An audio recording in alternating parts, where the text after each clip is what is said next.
Kisah Abu Nawas dan petugas perbatasan.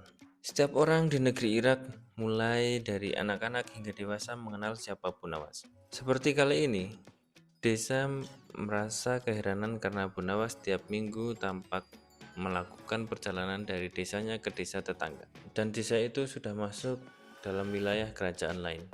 Kali ini seperti biasanya, awal minggu pada suatu bulan, dini hari Abu Nawas telah keluar rumahnya yang sangat sederhana.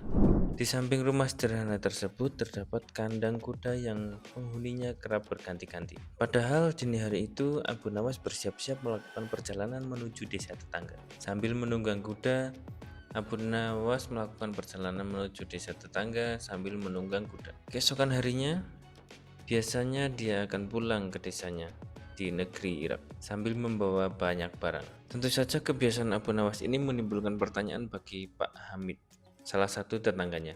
Suatu sore, ketika Abu Nawas pulang dari perjalanan, hal tersebut ditanyakan kepada Abu Nawas tentang perniagaannya yang membuat warga sekampung bingung. Hai Abu Nawas, kemanakah engkau beberapa waktu ini? Kalau memang engkau memiliki perniagaan yang baik, tolonglah kau ajak kami, kata Pak Hamid. Ada Pak, dan kukira tidak ada yang mau berniaga sepertiku, jawab Abu Nawas. Bulan pun berganti bulan, akhirnya Abu Nawas diduga telah melakukan perdagangan yang dilarang oleh kerajaan. Pada bulan berikutnya, Abu Nawas berniat melakukan perdagangannya, dia pun harus melalui perbatasan dengan kerajaan tetangga. Si Fulan, petugas penjaga pintu perbatasan memeriksa seluruh barang bawaan Abu Nawas. Namun tidak ditemukan satu barang pun yang mencurigakan. Hanya ditemukan bekal dan beberapa keping uang. Keesokan harinya, kembali si Fulan berjumpa dengan Abu Nawas di perbatasan. Kali ini Abu Nawas membawa banyak sekali barang yang semuanya dilengkapi dengan dokumen yang diperlukan.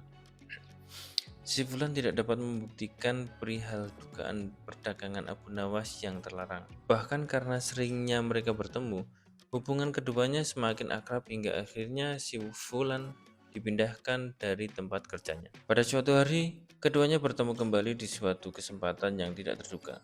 Si Fulan sekarang tidak lagi seorang penjaga perbatasan. Dia telah pensiun dari pekerjaan itu. Abu Nawas sekarang sudah dikenal sebagai seorang saudagar yang dermawan dan berhasil. Pertemuan itu akhirnya dilanjutkan dengan jamuan makan oleh Abu Nawas. Dalam kesempatan tersebut, masing-masing bercerita tentang pengalamannya yang telah mereka hadapi selama lebih kurang 20 tahun tidak bertemu. Usaha apa yang telah engkau lakukan di masa lalu, hai saudaraku?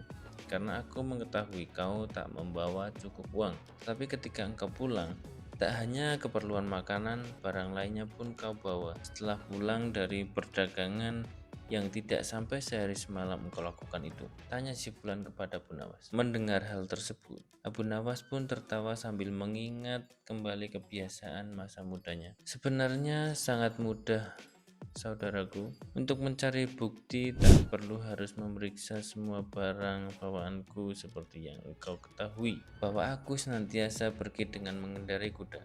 Tetapi ketika pulang aku hanya berjalan kaki dan disitulah usahaku, kata Abu Nawas.